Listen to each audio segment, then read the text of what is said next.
আসসালামু আলাইকুম। পেইন্টার মামুনের পক্ষ থেকে ইউটিউব চ্যানেলে আপনাকে স্বাগতম। আমি একজন রং মিস্ত্রি। তো আপনাদেরকে বিষয় একটা বলি, সেটা হচ্ছে আপনি যদি আপনার বাসা বিল্ডিংয়ের যে কোথাও কাজ করেন না কেন, অবশ্যই সার্ভিসটা ভালোভাবে আগে পরিষ্কার করে নেবেন। আপনি 36 নম্বর সিঁড়ি দিয়েও করতে পারেন অথবা পাথর দিয়েও করতে পারেন। 120 নম্বর পাথর আছে, 80 নম্বর পাথর আছে, ওয়াল ভেদে এটা ইউজ করা লাগবে। আপনার যদি ওয়াল একদম ভালো এবং নিখুঁত হয় তাহলে হচ্ছে আপনি 120 অথবা 80 নম্বর পাথর দিয়ে কাজ করে নিতে পারেন। প্রথম স্টেপে যে কাজ হবে, আপনি ভালোভাবে আগে সিলারটা, যে কোনো কোম্পানির হোক না কেন, সিলারটাকে ভালোভাবে তৈরি করে নেবেন।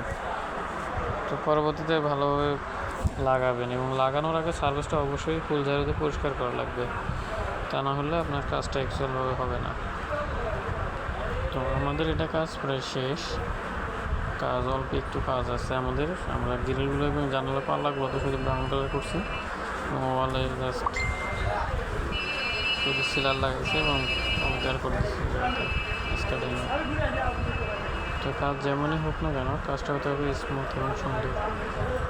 তো আমি ইউটিউব চ্যানেলে নতুন, আপনারা অবশ্যই সাপোর্ট করবেন এবং পরবর্তীতে যাতে ভালো ভালো ভিডিও ছাড়তে পারি সবাই সাপোর্ট করবেন এবং লাইক কমেন্ট করবেন।